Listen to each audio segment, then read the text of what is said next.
Good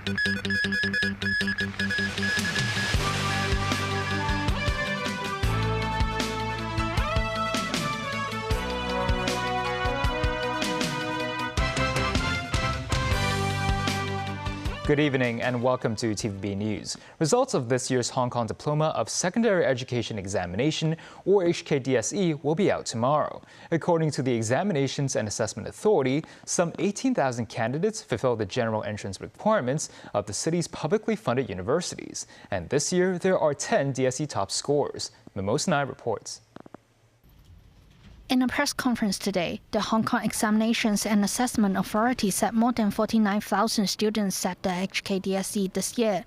Among them, 80,314 students reached the general entrance requirements of subsidized universities this year, with grades of 332A or above for the 4 core subjects: Chinese language, English language, mathematics compulsory part, and citizenship and social development at attained level. Authorities said the result of the core subjects improved this year. For Chinese language, around 65% of students achieved level 3 or above, 4.7 percentage points higher than last year. More than 56% of the candidates obtained level 3 or above in English language, a rise of 3 percentage points compared with the 2023 figure. The new subject of citizenship and social development has 2 grades attained, which is A or not attained. Around 94% of students obtained A. This year, 8 male and 2 female students became top scorers, meaning they have gained 5 double stars in 6 subjects, as well as an A in citizenship and social development. 8 of them are super scorers, as they also obtained 5 double stars in their Math Extended Part 2 subject. Authorities said students should not just focus on their grades. Candidates with different abilities can choose their own path based on their results, interests, and aspirations, selecting a suitable path for their development. While no cases of plagiarism were reported during the exam this year, authorities said some of the grades of 13 students would be lowered as a penalty for taking photos in examination centers and posting them online. News 9, TVB News. Chief Executive John Lee said consultations for the upcoming policy address will start now and that residents can submit opinions from today. It will be the CE's 3rd policy address. Mimosa again. In October, Chief Executive John Lee will deliver his 3rd policy address. Speaking ahead of his Executive Council meeting today, the CE said the public consultation for the policy address is now open. He said the policy address will focus on developing the economy after the administration has fulfilled its constitutional responsibility, passing the local legislation for Article 23 of the Basic Law. This is the best time to work on people's livelihood. Our society is stable and orderly. We focus on 3 areas. First, to improve people's livelihood, we will strengthen our inherent strength and find new growth points. Thirdly, we will seize upon the opportunities of national development. The government will organize more than 40 consultation sessions to receive the opinions of lawmakers, representatives from different sectors, and members of the public. District visits will also be held. Meanwhile, authorities are planning to regulate ride-hailing services in the city, but they will assess the matter over a 1-year period. The CE said it will take time for the government to look at public demand for the ride-hailing platforms and to improve local taxi services. News 9, TVB News. In the United States, former President Donald Trump received a hero's welcome at the Republican National Convention in Milwaukee in his first public appearance since last Saturday's assassination attempt on him. He wore a bandage over his ear. The Republican Party formally named him as its presidential nominee in November's election. And Trump named Ohio Senator J.D. Vance as his running mate. David Garrett reports. Donald Trump's right ear bandaged as he strode into the Republican National Convention, looking well 2 days on from surviving an assassination attempt. The former president raised a fist, just as he had done on Saturday, moments after taking a bullet in that ear. He entered to vociferous cheers and the music of Lee Greenwood's God Bless the USA. The artist himself showed up to sing it. Trump's family looked on as delegates showed affection for their father. We love Trump!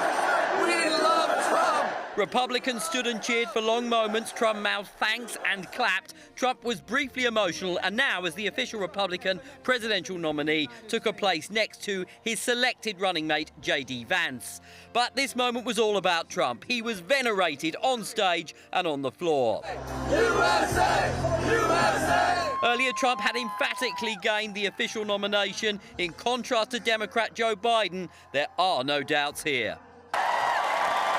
On behalf of our entire family and on behalf of the 125 delegates in the unbelievable state of Florida, we hereby nominate every single one of them for the greatest president that's ever lived, and that's Donald J. Trump, hereby declaring him the Republican nominee for President of the United States of America. The 78-year-old left to more adulation. Trump does not speak until Thursday. Surrounded by the Secret Service amid tight security, undeterred by the attempt on his life, he greeted Republicans who filmed the man they hope will regain the presidency. His main political maneuver came earlier when selecting Vance as the vice president candidate, which was endorsed by the convention. Ohio colleagues punched the air at Vance's confirmation. The 39-year-old was first elected to represent the state in the Senate in 2022. Vance had been a critic of Trump, but now is fully on board. That may be why Trump has chosen him. Trump still has to convince the wider public that kicked him out of the White House at the last election to change their mind too. David Garrett, TVB News. Donald Trump has picked Ohio Senator James David Vance as his running mate for the 2024 presidential election. Danny Jo has more about the one-term senator. J.D. Vance was officially nominated as the Republican vice presidential nominee with overwhelming support at the Republican National Convention. J.D. J.D. J.D. J.D. At 39, Vance became the youngest nominee for the bottom of the ticket since Richard Nixon, representing a younger generation in this year's campaign. The Yale-educated lawyer and former Silicon Valley venture capitalist came from a humble background. He rose to fame with the best-selling memoir Hillbilly Elegy in 2016, which depicted white poverty and the self-destructive culture in the Rust Belt. The book was praised by conservatives for its criticism of welfare, and also became an unofficial guide for liberals who want to know about the silent majorities in rural America behind Trump's rise. Vance entered politics in 2021 and quickly became a Republican star after he developed strong rapport with his Trump family.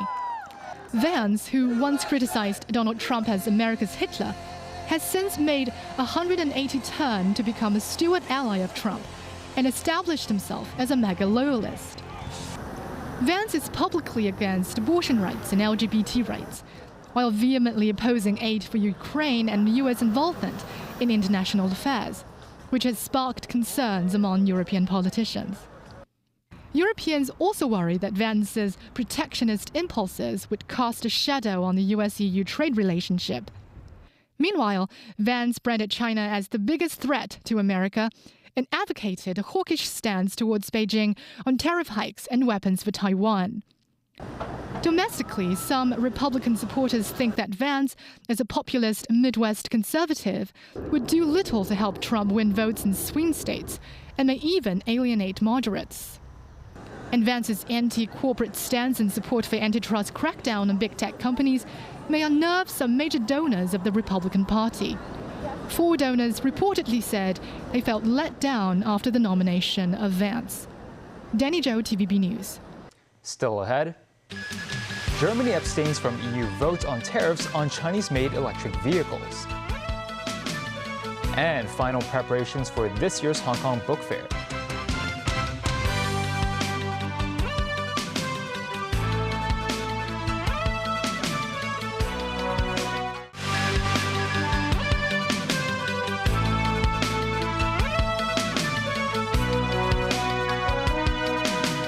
Welcome back. Germany says it hasn't decided whether the EU should hit China's electric cars with large trade tariffs, effectively confirming an abstention from a vote at the EU Commission.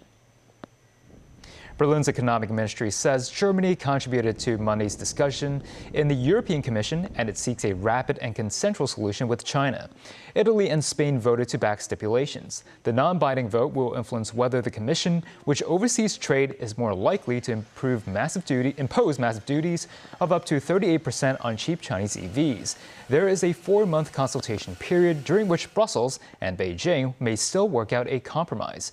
China threatens sanctions on European-made cars like BMWs from Germany if the EU goes ahead with economic restrictions.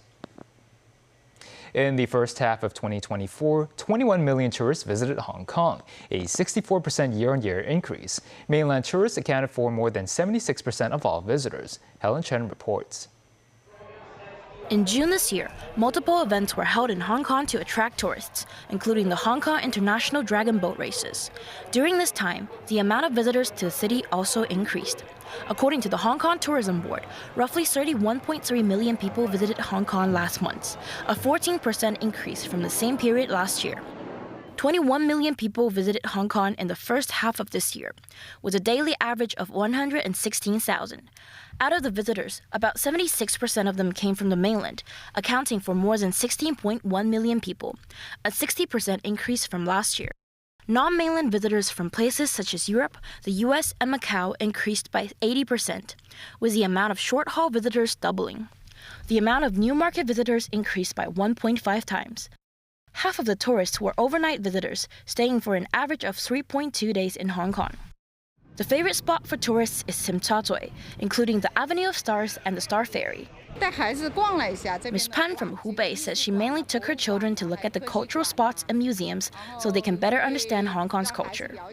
Some international visitors stayed in the SAR for longer. About 45 days. 2016 I come, 2015 I come many times before. James from the UK is also staying for 1 to 2 weeks.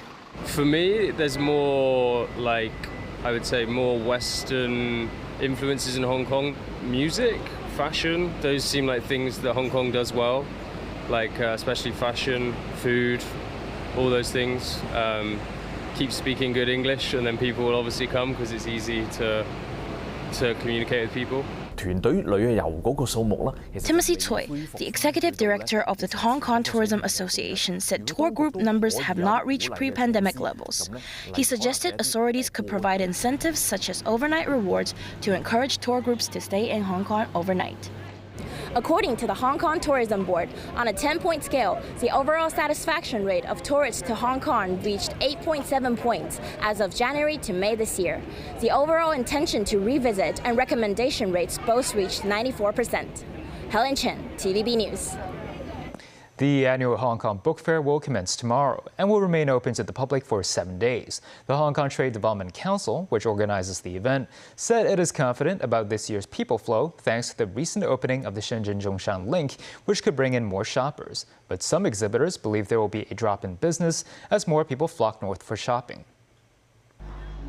A model of the Kowloon walled city, which once housed between 30,000 and 50,000 people in just 2.6 hectares of land, is among the highlights of this year's event. Hong Kong's unique history and culture are shown in memorabilia from the city's classic literary and cinematic works. From Cheong Sam worn in The Drunkard to the writings of martial arts novelist Louis Cha in old newspapers, visitors can adore the rich culture presented at this year's book fair held at the Convention and Exhibition Center. The theme this year is film and television literature. Throughout the exhibition, several galleries will play segments of Hong Kong's film classics adapted from literary works. Several installations will also be featured, allowing revelers to interact with the world of literature. Visitors at the book fair could transform into characters from their favorite Hong Kong novels with this AI photo booth.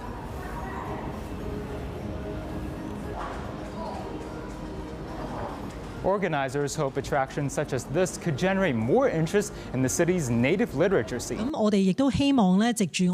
Sophia Chong, the Deputy Executive Director of the event organizer, Hong Kong Trade Development Council, said several panels featuring popular authors have already been fully booked. The TDC also emphasized its confidence in the people flow this year, owing to the recent opening of the Shenzhen-Zhongshan link.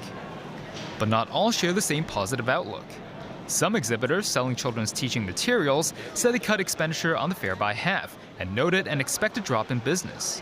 Several of them said fewer berths in the city, in addition to more people choosing to shop and dine in the mainland, are among the factors affecting their decision. And that's the news. Thanks for watching.